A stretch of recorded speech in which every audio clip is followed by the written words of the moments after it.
Cook affirms that these islanders, like the Tahitans, were acquainted with kava. Certain it is that they called the brandy, which was offered them on the solide, by the name of the pepper plant. It appeared that they did not indulge to excess in this liquor, for none of them were ever seen in a state of drunkenness. The English did not mention in their account of the natives an act of civility, which Captain Channell thought worthy of special record. It consisted in offering to a friend a piece of food which had been already chewed, that he might have no trouble but that of swallowing it. We may easily imagine that the French, in spite of their appreciation of the good, will conveyed in this action, were little likely to avail themselves of it. To Marchand, we owe also the curious observation that their huts are raised upon flat stones, and that the stilts which they use indicate that Santa Cristina is subject to inundations. In the exhibition at the Trocadero, one of these stilts, extremely well made and carved, was exhibited, and M. Hamey, whose thorough knowledge of everything relating to Oceania is well known, has written an essay upon this singular object. Beyond the usual occupations of fishing, the construction of their weapons, pirogues, and domestic implements, the natives of Santa Cristina pass their time in singing, dancing, and amusing themselves. The common expression of killing the time seems to have been invented to mark the uselessness of the actions which make up their lives. During the earlier days of the stay in Madre de Dios Bay, Marchand had observed something which led him to the discovery of a group of islands hitherto unknown to the older navigators or to Cook. Upon a clear evening at sunset, he noticed a spot upon the horizon, which had the appearance of a lofty peak. As this appeared several nights in succession, he concluded that it was land, and finding it not mentioned upon any of the charts, it seemed probable that it was some unknown island. Marchand determined to satisfy himself upon this point, and leaving Santa Cristina upon the 20th of June, he had the satisfaction of discovering a group of small islands in the northwest, which were situated in 7 degrees south latitude. He gave his own name to the most important of them. The natives were evidently of the same race as that which peopled the Marquesas. Shortly afterwards, several other islands were discovered, including Box Island, which is identical with Naukahiva, the Dufreres, and Mass and Channel Islands. This group, since united by geographers to that of the Marquesas, received the name of Revolution Islands. The course was then directed to the American coast. It was too late in the season to attempt to reach William Sound or Cook's River on the 6th parallel. Marchand accordingly resolved upon making for Engano Cape and entering the Norfolk Bay of Dixon, which is identical with the Guadalupe Bay of the Spaniards.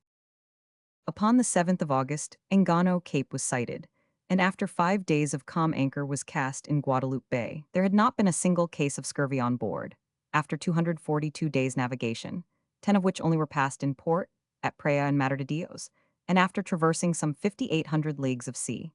This was certainly a wonderful fact, due to the prevision of the shipowners, who had spared nothing that could conduce to the health of the crews, and also to the care with which the captains had observed the sanitary measures commended to them by experience. During his stay in this port, which the natives called Tichincatain, Marchand bought a number of otter skins, 100 of which were of the very first quality. The natives are ugly, stunted, but well proportioned. They have round, flat faces, small, sunken, bleared eyes, and prominent cheekbones, which do not add to their beauty. It is difficult to define the color of their skins, so carefully is it disguised under a thick coating of grease, and the black and red substances which they rub in. Their hair is coarse, thick, and bushy, covered with ochre, down, and all the filth accumulated by time and neglect, and adds not a little to their unprepossessing appearance. The women, though not so black as the men, are even more ugly. They are short and thick-set, their feet turn inwards, and their incredibly filthy habits make them repulsive. The coquetry which is innate in the female mind induces them to add to their natural charms by the use of a labial ornament, as ugly as it is inconvenient, of which we have already spoken in our account of Captain Cook's stay in these waters. By means of an incision just below the lower lip, they make an opening parallel to that of the mouth, into which they insert an iron or wooden skewer, and from time to time they gradually increase the size of the instrument, in accordance with advancing age. Finally, they introduce a piece of wood, made for the purpose, of the size and shape of the bowl of an ordinary tablespoon. This ornament, weighing upon the projecting part, naturally forces down the lower lip upon the chin, and develops the beauty of a large, gaping mouth, in shape not unlike an oven, revealing a row of dirty, yellow teeth. This bowl is removable at pleasure, and when it is absent, the opening in the lower lip presents the appearance of a second mouth, which is little smaller than the natural one, and in some cases has been known to be 3 inches in length. The Solide left Tchinkitaine upon the 21st of August and steered to the southeast, in the hope of coming upon Queen Charlotte's Islands, which had been discovered in 1786 by La Perouse. These islands extend over a distance of nearly 70 leagues. Upon the 23rd, Etienne Marchand sighted Manteau Bay, Dixon's Cloak Bay, which was carefully surveyed by Captain Channel. Next day, the vessels entered Cox Strait and began to trade with the Indians for furs. The navigators were immensely astonished at seeing 2 enormous paintings, evidently of great age, and some gigantic sculptures, which, although not bearing the very smallest comparison to the chef-d'oeuvres of Greece, testified none the less to artistic tastes little to be expected from the miserable population. The lands which form Cox Strait and Bay are low and covered with firs. The soil, composed of the remains of plants and broken rocks, does not appear to have much depth, and the productions are similar to those of Tchinkitaine. The population may be estimated at 400. Not unlike Europeans in height and figure, they are less hideous than the Tchinkitainians. This stay in Cloak Bay was not as productive of trade in furs as Marchand had expected, and he therefore decided to send an expedition under Captain Channel to the more southerly islands. The object of the expedition was the survey of the regions which had hitherto been unvisited. Dixon was the only navigator who had crossed these waters, and none of his crew had landed. It is therefore not astonishing that many of his assertions were either rectified or denied after this more careful exploration. After sighting Nootka Sound, Berkeley Bay was reached, but just as the Solide was about to enter it, a 3-masted ship was seen approaching the harbor from the south, which was precisely what Marchand had intended doing. This decided the French navigator to proceed immediately to the coast of China and dispose of his merchandise before the vessel he now saw should have time to reach it and compete with him. The best route to follow was that of the Sandwich Islands, and upon the 5th of October, the heights of Mauna Loa and Mauna Koa were made out by the French. They seemed quite free from snow, which was contrary to the description given of them by Captain King. So soon as Ohihi Island was in sight, Marchand wisely decided to conduct all his trade on board. He obtained pigs, fowls, coconuts, bananas, and various fruits from this island, and was delighted at finding amongst them pumpkins and watermelons, no doubt from the seeds sown by Captain Cook. 4 days were passed in trade, then the route to China was resumed, and in due course Tinian Island, one of the Marianas, was sighted. Commodore Anson's glowing description of this island will be recalled. Byron, as we have already mentioned, was quite astonished at the different aspect it presented to him. But the fact is, some 50 years earlier Tinian was flourishing and counted 30,000 inhabitants, and the victorious Spaniards had since introduced an epidemic which had decimated the population, whilst the miserable survivors had been torn from their country and sent to Guaham as slaves. Marchand did not land at Tinian, which according to the accounts of every navigator who had visited it since Byron, had relapsed into barbarism, but made for the southern extremity of Formosa. Reaching Macau upon the 28th of November, he heard news which disconcerted him. The Chinese government had just passed a law prohibiting the introduction of furs into the ports of the empire under most severe penalties. Was this the result of some unknown clause in a secret treaty with Russia, or was it due to the cupidity and avarice of a few mandarins? In either case, it was impossible to infringe the law. Marchand wrote to Box's agents in Canton, but the same prohibition held good in that town also, and it was useless to think of reaching Whampoa, where he would have had to pay duty, amounting to at least 6,000 piasters. The only course open to Marchand was to go to Mauritius, and thence return to Marseille. It is unnecessary to describe the return voyage, which was accomplished without any unusual incidents. What were the scientific results of this expedition? Nothing to speak of from a geographical point of view. They may be enumerated as follows: the discovery of that portion of the Marquesas Islands which had escaped the notice of Captain Cook and his predecessors, a more thorough examination of the country, and the manners and customs of the natives of Santa Cristina in the same group, of Tchinkitaine and Cloak Bays, and of Queen Charlotte's Islands off the American coast. Small as these results might appear for an official expedition, they were not unsatisfactory for a vessel equipped by private enterprise. Moreover, Captain Marchand and his colleagues had turned new discoveries to such good account and studied the narratives of earlier voyagers so carefully that they carried out the plan of their expedition more precisely than many experienced navigators might have done. And, in their turn, they rendered valuable assistance to their successors by the accuracy of their charts and drawings. Circumstances were to prove less favorable for the publication of an account of a scientific expedition undertaken some years later, under the auspices of the French government, having for its object the survey of the Australian coast. Although the results of the voyage made by Nicholas Baudin were most abundant, they seem up to this date to have been little recognized, and scientific dictionaries and biographies say as little as possible of his expedition. From the time of Tasman's discovery of the western coast of New Holland, much had been done towards exploring this immense continent.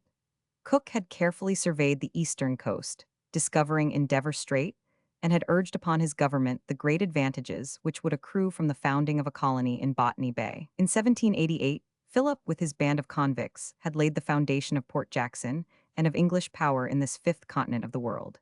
In 1795, and Flinders, a midshipman and surgeon Bass, with a small vessel called the Tom Thumb, had explored 20 miles of the River George and made a careful survey of a long stretch of coast.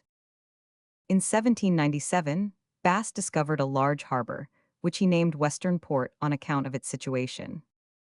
His provisions were now exhausted, says Disborough coolly, and in spite of his earnest wish to make an accurate and minute survey of his new discoveries, he was obliged to retrace his steps. He was only provided with provisions for 6 weeks. Still, by aid of fish and sea birds, which he obtained in abundance, he succeeded in extending his voyage for another 5 weeks, although he had taken on board 2 convicts, whom he had picked up. This voyage of 600 miles in an open boat is one of the most remarkable on record. It was not undertaken from necessity, but with the view to exploring unknown and dangerous shores. In 1798, Bass, accompanied by Flinders, discovered the strait which now bears his name, and which divides Tasmania from New Holland, and in a schooner of some 25 tons burden, he made the tour of Van Diemen's Land. These brave adventurers collected facts, and made observations of the rivers and ports of this country which were of great use in the future colonization of the continent. Bass and Jackson were both enthusiastically received at Port Jackson. Upon his return to England, Flinders received command of the Investigator, with the rank of naval lieutenant. This vessel was especially equipped for a voyage of discovery upon the Australian coast. The south and northwestern shores, the Gulf of Carpentaria, and Torres Straits were to be explored. Public attention in France had been attracted to New Holland by the narratives published by Cook and 500 Entrecasteaux. This wonderful continent, with its strange unknown animals and forests of gigantic eucalyptus, alternating with barren plains producing nothing but prickly plants, was longed to present all but invincible obstacles to the explorer. The French Institute was the mouthpiece of popular opinion in demanding from the government the organization of an expedition to the southern continent. As a result of their representations, 24 scientific men were selected to participate in the voyage. No previous expedition had been so fortunate in the number of scientific men attached to the staff. Astronomers, geographers, mineralogists, botanists, zoologists, draftsmen, and gardeners all mustered 4 or 5 strong. Foremost amongst them we may mention Leschenault de Latour, François Perron, and Bourg de Saint Vincent. Officers and sailors had been carefully selected. Among the first were François-André Baudin, Pierre de Mellet, Hyacinthe de Bougainville, Charles Baudin, Emmanuel Hamelin, Pierre Milius, Mangan, Duval Daly, Henry de Freycinet, all of whom in afterlife rose to be admirals or vice-admirals. Lebas Sainte-Croix, Pierre Guillaume Jiquel, Jacques-Philippe Montjury, Jacques de Saint-Cric, Louis de Freycinet, all future naval captains. The narrative says, the plans for the expedition were such as to guarantee its success, and the attainment of the results so eagerly desired. All the experiences of preceding navigators, in the latitudes through which we were to pass, all that theories and reasoning could suggest, had been called into requisition. Most accurate calculations of the variable winds, monsoons, and currents had been made, and the misfortunes which overtook us were in every case due to our deviation from our valuable instructions. A third vessel of lesser draught was equipped at the Mauritius. The navigators were then to proceed to Van Diemen's Land, 500 Entrecasteaux, Bass, and Banks Straits, and thence, having determined the situation of the Hunter Islands, to pass behind St. Peter and St. Francis Islands, and survey the country behind them, in the hope of finding the strait supposed to be connected with the Gulf of Carpentaria and to divide New Holland into two parts. This survey accomplished, Leuven, Edels, and Endracht Islands were next to be visited, Swan River to be followed as far as possible, and a survey taken of Rottenest Island and the coast near it. From thence the expedition was to proceed to Shark Bay, to determine various points in De Witt Land, and, leaving the coast at Northwest Cape, to go to Timor in the Moluccas for a well-earned rest. After allowing sufficient time for the crews to recover from their fatigue, the coast of New Guinea was to be surveyed, with the view to ascertaining whether it was broken up into islands by various straits.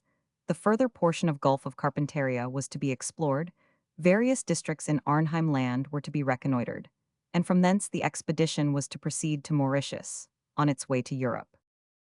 A more splendid program was impossible, and it was clearly traceable to the able mind which had laid down the route taken by La Perouse and 500 Entrecasteaux. If the expedition were skillfully conducted, the results could not fail to be considerable. The Geographe, a corvette of 30 guns, and the Naturaliste, a large transport ship, were equipped at Havre for the expedition. Nothing had been forgotten, the provisions were abundant and of good quality. Each vessel was provided with all kinds of scientific instruments by the best makers, a library of the most trustworthy authorities, passports couched in the most flattering terms and signed by every government in Europe, and unlimited credit in all the towns of Asia and Africa. In short, every possible measure was taken to ensure the success of this important expedition. Upon the 19th of October, 1800, the two vessels left Havre amidst the acclamations of an immense multitude. A short stay was made at Port Santa Cruz in Tenerife, and thence they proceeded without stopping to Mauritius, where several officers were left who were too ill to proceed when the expedition set sail upon the 25th of April, 1801. This was not an encouraging beginning, and discontent was rife when it was ascertained that the allowance of fresh bread was to be limited to half a pound weekly, and that the usual ration of wine was to be replaced by 3/6 of a bottle of the inferior tafia of Mauritius, whilst biscuits and salt meats were to be the staple food. This ill-advised economy resulted in the illnesses of the crew and the discontent of many of the scientific staff. The length of the voyage from France to Mauritius, and the long stay in that island, had consumed much valuable time, and the favorable season was on the wane. Baudin, fearing to attempt to reach Van Diemen's Land, decided to commence his exploration upon the northwest coast of New Holland. He forgot that he would thus maintain a southerly course, so that his advance would coincide with that of the season. The coast of New Holland was discovered upon the 27th of May. It was low, barren, and sandy. Geography Bay, Naturalist Cape, DePutch Creek, and Piquet Point were successively sighted and named. In the last named spot the naturalists landed, and reaped a rich harvest of plants and shells. Meantime, however, the violence of the waves carried away the two vessels, and 25 of the crew were forced to spend several days on shore, unable to obtain any but brackish water. They could not succeed in killing any sort of game, and their only nourishment was a species of samphire, containing a quantity of carbonate of soda and acid juice. A sloop which had been driven on shore by the force of the waves had to be abandoned, together with guns, sabers, cartridges, cables, tackle, and many other valuable articles.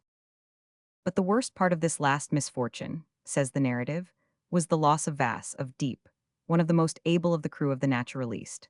Swept away by the waves 3 times in his efforts to re-embark, he was finally swallowed up without the possibility of assistance being rendered to him, or even the fact of his death being ascertained. So violent were the waves, and so dark the night. The foul weather continued, the wind blew in hurricanes, fine rain fell uninterruptedly, and the Naturaliste was lost to view in a thick fog which prevailed until Timor was reached.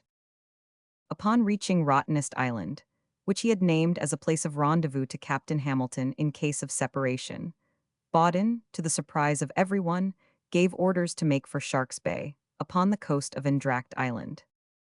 The coast of this part of New Holland is a succession of low and almost level sandy barren lands, with gray or reddish soil, intercepted here and there by slight ravines.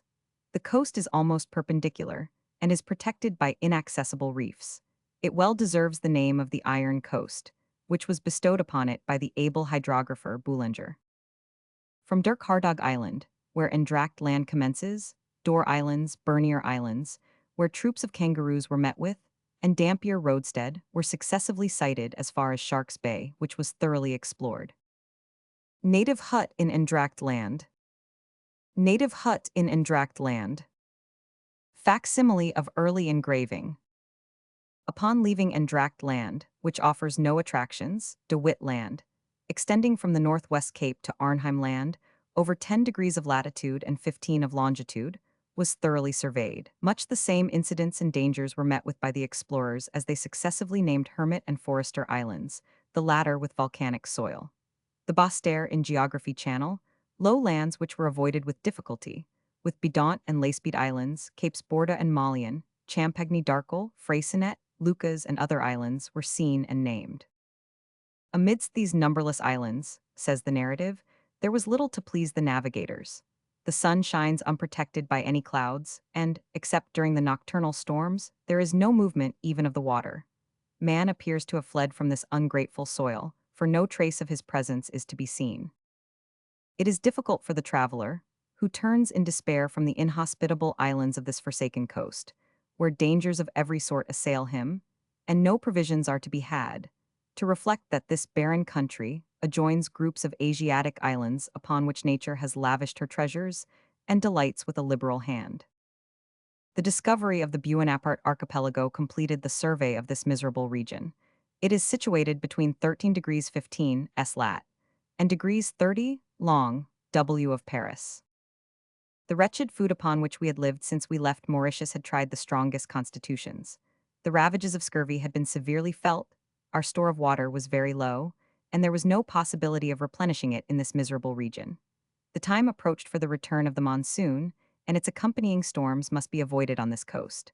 Above all, we must procure a boat to enable us to rejoin the Naturaliste. Moved by all these considerations, the captain decided to direct his course to Timor Island, and he anchored there upon the 22nd of August, in the roadstead of Kupang. It is unnecessary to enter into details of the reception accorded to the navigators. Hospitality and kindness are ever valuable to the recipients, but there is a sameness in an account of them which is wearisome to the reader. We need only dwell upon the sore need of rest for the suffering crew. 10 of those who landed were in the worst stage of scurvy, and many others had the swollen and inflamed gums which precede the attack of this scourge of seamen. Unfortunately, although the scurvy yielded to the remedies applied, it was succeeded by dysentery, which in a few days laid low 18 men. King of the Island of Timor. King of the Island of Timor. Facsimile of early engraving. At length, upon the 21st of September, the Naturaliste appeared. Her captain had patiently awaited the arrival of the Geograph in Shark's Bay, that being the rendezvous appointed by Baudin, but which he had failed to keep. The officers availed themselves of this stay thoroughly to survey the shores of Rottenest Island, and to explore the Swan River and Albrolhos or Houtman Rocks. 2 Dutch inscriptions, scratched upon tin plates, had been discovered by Captain Hamelin upon Dirk Island. One recorded the passage, upon the 25th of October, 1616, of the ship Eendrat from Amsterdam, and the other, the stay of the Geelwink in this port in 1697, under command of Captain Vlaming. The result of the examinations made by the officers of the Naturaliste was as follows. The so-called Shark's Bay extends from Cape Cuvier on the north to Freycinet Gulf. The eastern coast is all part of the mainland, and the western consists of the islet of Cox, Bernier, Dore, and Dirk Islands, and a small portion of the mainland. The peninsula of Peron occupies the center of this extensive bay, and to the east and west are the harbors of Hamelin and Henry Freycinet. Unfortunately, even the sickness among their unfortunate crews did but restore temporary concord between Captain Baudin and his staff. He himself had been attacked by a fever, and for a few hours it was supposed that he was dead. Upon his recovery 8 days later, however, he did not hesitate to place one of his officers, M. Pickett, ensign, under arrest. All the members of his staff disapproved of this action and offered repeatedly many flattering tokens of their esteem and regard to the disgraced officer. As M. Pickett was made lieutenant upon his return to France, it would appear that he was not in fault. Captain Baudin had deviated from the instructions given him by the Institute. He now proceeded to Van Diemen's Land, leaving Timor upon the 13th of November, 1801. The French found themselves in sight of the southern coast of this island exactly 2 months later. The ravages of disease continued on board, and the number of victims was considerable. The two ships at length reached 500 Entrecasto Strait, which had escaped the notice of Tasman, Furneaux, Cook, Marion, Hunter, and Bligh, and the discovery of which was the result of a mistake, which might have had dangerous consequences. The vessels had anchored in this spot for the sake of obtaining water, and several boats were sent in search of it. At 9:30, says Perron, we were at the mouth of Swan River. This spot appeared to me to exceed in beauty and picturesque effect anything that I had hitherto met with. 7 mountain ranges rise one above the other, forming the background of the harbor, whilst on the right and left lofty hills shut it in and present the appearance of a number of rounded capes and romantic creeks. Vegetation is most luxuriant. The shores abound in hardy trees, growing so densely that it is almost impossible to penetrate into the forest. Flocks of paroquets and cockatoos, of most brilliant plumage, hover above them, while the blue-ringed tomtits sport beneath their branches. The sea was almost calm, and scarcely ruffled by the passage of the innumerable black swans continuously passing to or fro. The Swan River. The Swan River. Facsimile of early engraving. All who went in search of a watering place were not equally pleased with their reception by the natives. Captain Hamelin, in company with him, Lieutenant and Petty, and several officers and sailors, had encountered some natives, to whom he offered various presents. As they were about to re-embark, the French were assailed by a shower of stones, one of which wounded Captain Hamelin severely. The natives brandished their assegais and made many threatening gestures, but could not provoke the strangers to retaliate by a single shot, a most rare example of moderation and humanity. The geographical observations made by Admiral 500 Entrecasto in Van Diemen's Land are so wonderfully correct, says the narrative, that it would be scarcely possible to imagine anything more perfect of their kind. Their principal author, M. Beaudemps-Beaupre, has indeed fully merited the esteem of his fellow countrymen and the gratitude of all navigators. In every case where investigation was possible, this skillful engineer made sure of every point. His survey of the Strait of 500 Entrecasto, and the numberless bays and channels comprised in it, was especially thorough. Unfortunately, his explorations did not extend to that portion of Van Diemen's Land which lies northeast of the strait, and which was only superficially examined by the French boats. It was to this portion of the coast that the hydrographers more particularly directed their attention, in the hope that by adding the results of their observations to that of their fellow countrymen, they might gain a thorough knowledge of the coast. This undertaking, which was to complete the results of 500 Entrecasto's exertions, detained the navigators until the 6th of February. The details and incidents of such exploration are always alike, and offer little to interest the general reader. For this reason, we shall not dwell upon them, in spite of their importance, except when they contain anecdotes of interest. The naturaliste and geograph next proceeded to the exploration of Banks and Bass's Straits. Upon the morning of the 6th of March, we coasted the islets of Taillefer and Schouten Island at a good distance. Towards midday, we found ourselves opposite Forester's Cape, and our skillful geographer, M. Boulanger, embarked in the longboat, commanded by M. Morwad, to survey the coast. The ship was to follow a route parallel with that of the boat, of which it was never to lose sight for a moment, but M. Boulanger had scarcely been gone a quarter of an hour when Captain Bodden, without any apparent reason, tacked round and gained the more open sea. The boat was lost to sight, and the coast was not neared again until night was approaching. A strong breeze had arisen, which, increasing every moment, added to the uncertainty of our movements. Night fell, and the coast upon which we had abandoned our unhappy comrades was hidden from our sight. The 3 following days were vainly spent in the endeavor to find the missing boats. This calm narration would appear to veil strong indignation against Captain Bodden. What can have been his motive for forsaking his sailors and 2 of his ablest officers? This is a problem which the most attentive perusal of Perron's narrative fails to elucidate. To enter the Straits of Banks and Bass was to tread in the footsteps of the latter, and of Flinders, who had made these waters the special field of their discoveries. But when, upon the 29th of March, 1802, the Geograph commenced coasting the southwestern shore of New Holland, one portion of it only was known, that which extends from Cape Lewin to St. Peter and St. Francis Islands. The land stretching from the eastern boundary of Knightsland to Port Western had never yet been trodden by an European foot. All the importance of this cruise is apparent when we reflect that it was undertaken to decide whether New Holland consisted of one island only, and whether any large rivers flowed into the sea from it. Latray Island, Mount Tabor Cape, Cape Foulard, Descartes Bay, Boufflers Cape, Esting Bay, Rivoli Bay, Mongo Cape were all successively sighted and named. An extraordinary take of dolphins had delighted the crew, when a sail was seen upon the horizon. It was of course supposed that it was the naturaliste, from which the Geograph had been separated by violent storms since the night of the 7-8 March. As the vessel was making rapid way, she was soon abreast of the Geograph. She carried the English colors. It was the Investigator, under command of Captain Flinders, 8 months from Europe, sent for the completion of the survey of New Holland. Flinders had been engaged for 3 months in the exploration of the coast. He, too, had suffered from storms and tempest in Bass's Strait. During one of the latter, he had lost a boat, containing 8 men and his chief officer. A sail was seen on the horizon. A sail was seen on the horizon.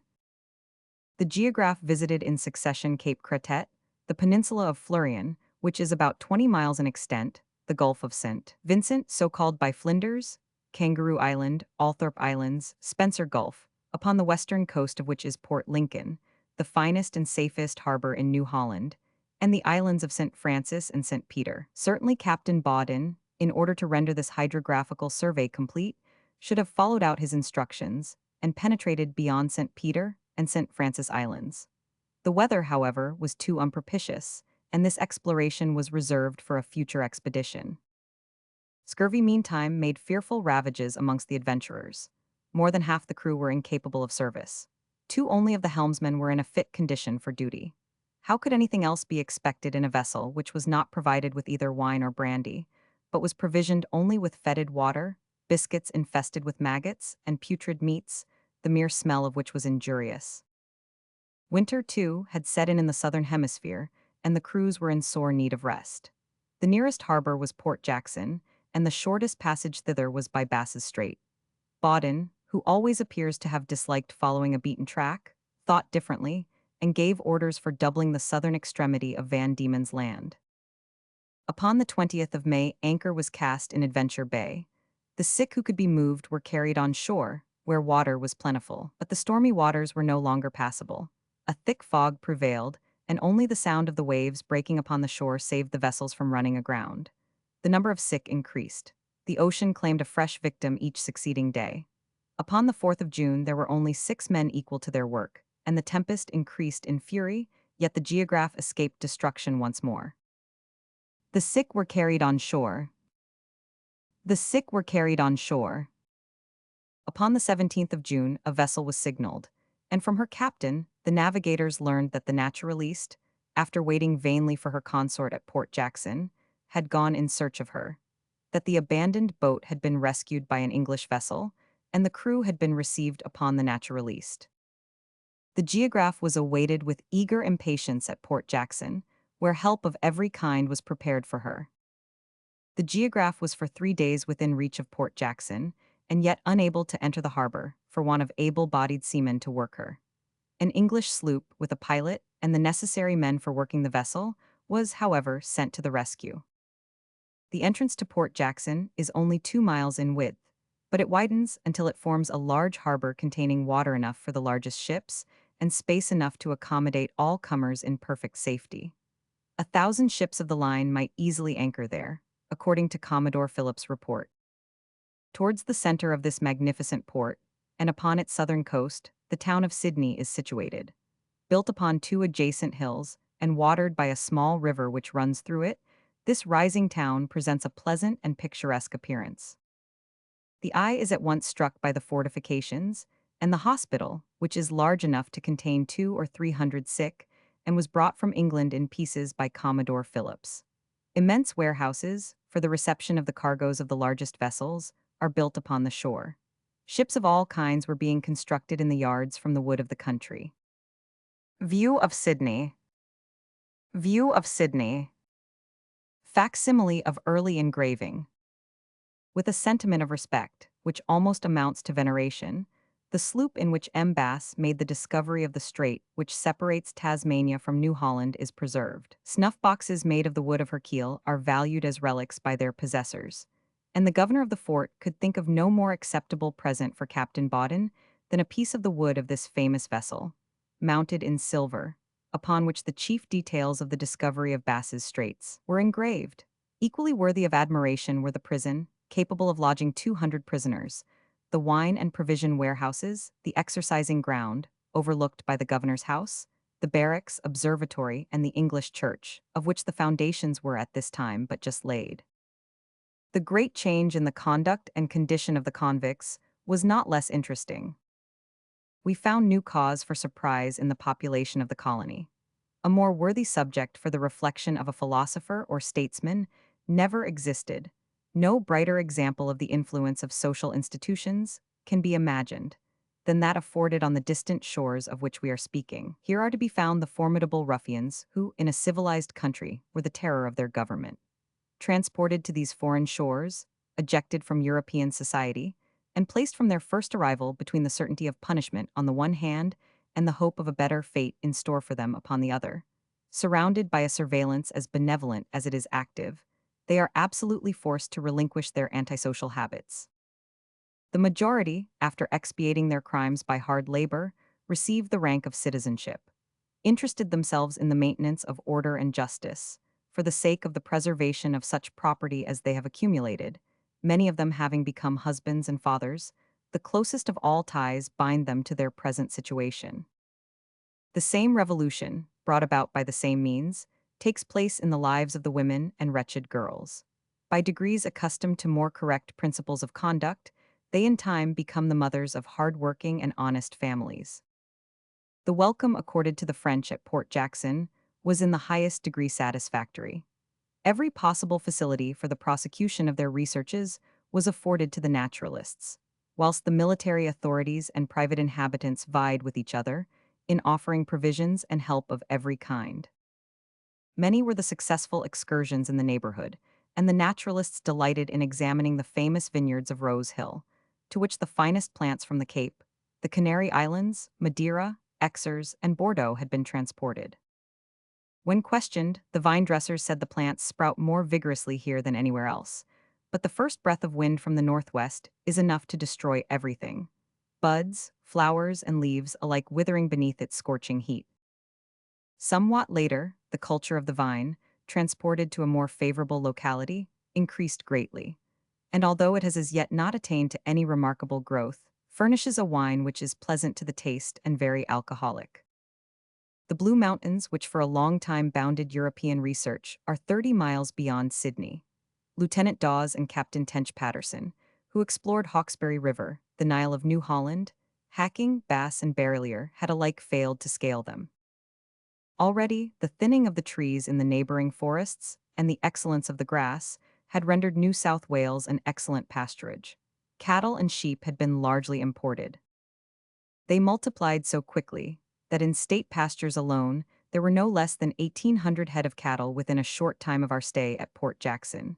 Of these, 514 were bulls, 121 oxen, and cows. The increase and growth of these animals was so rapid that in less than 11 months, the number of oxen and cows had reached to 2450, which would be at the rate of increase per annum of 650 head, or one-third of the entire number. Carrying this calculation on at the same rate for a period of 30 years, or even reducing the increase by one-half, it is clear that New South Wales would be teeming throughout its length and breadth with cattle. Sheep farming has had even greater success. The increase of flocks upon these distant shores is so prolific that Captain MacArthur, one of the richest landowners of New South Wales, does not hesitate to assert, in a pamphlet published for that purpose, that in 20 years New Holland alone will be able to supply England with all the wool which is now imported from neighboring countries, and the price of which amounts yearly to 1,800,000 L. sterling. We know now how very little exaggeration there was in these calculations, although at that time they appeared most wonderful. It is interesting to read of the growth of this industry and the impression produced by it, in its earlier stages, upon the French navigators. The crew had many of them recovered their health, but the number of able sailors was still so small that it was necessary to send the naturaliste back to France, after selecting the most healthy of the crew. She was replaced by a vessel of 30 tons burden, called the Casuarina, the command of which was entrusted to Louis de Freycinet. The slight build and low draft of this vessel made it valuable for coasting purposes. The naturaliste, says Perron, with the records of the expedition, and the results of the observations made during the 2 voyages, also took away with it more than 40,000 animals of different kinds, collected from the various countries which had been visited during the 2 years. 32 huge cases contained these collections, certainly the richest ever brought together in Europe, which, when exhibited in the house occupied by myself and M. Bellefin, excited the admiration of all the English visitors, especially of the celebrated naturalist, Patterson. The Geograph and the Casuarina left Port Jackson upon the 18th of November, 1802. On this new trip, the explorers surveyed King Island, Hunter Island, and the northwestern portion of Van Diemen's Land, thus completing the geography of the coast of this huge island. From the 27th of December, 1802, till the 15th of February, 1803, Captain Bauden was engaged in reconnoitering the Kangaroo Islands, upon the southwestern coast of Australia, with the two gulfs opposite to them. It was indeed strange, says Perron, to observe the monotonous and sterile character of the different portions of New Holland, the greater on account of its contrast to that of the neighboring countries. On the northwest, we had been charmed by the fertile islands of the Timor archipelago, with their lofty mountains, rivers, streams, and forests. Yet scarcely 48 hours had passed since we left the desert shores of De Witt Land. Again, on the south, the wonderful vegetation and smiling slopes of Van Diemen's Land had excited our admiration, and yet more recently we had been delighted with the verdure and fertility of King Island. The scene changes. We reach the shore of New Holland, and are once more face to face with the desolation, the description of which must already have wearied the reader as much as it surprised the philosopher and oppressed the explorer. The engineers who accompanied the Casuarina for the survey of Spencer Gulf, and the peninsula which divides it from the Gulf of St. Vincent, were obliged to abridge the prosecution of their discoveries in Lincoln Port, and content themselves with the thorough survey, which enabled them to decide positively that no great river discharges itself into the ocean in this region. The time for their return to Kangaroo Island had arrived. But in spite of their conviction that if they delayed they would be left behind, they did not hasten their movements sufficiently, and upon reaching the rendezvous found that the captain of the Geograph had already started, without concerning himself in the least about the Casuarina, although her stock of provisions was very inadequate. Bauden decided to continue the exploration of the coast and the survey of St. Francis Archipelago alone, a most important undertaking, as no navigator had examined its islands separately since its first discovery by Peter Knights in 1627.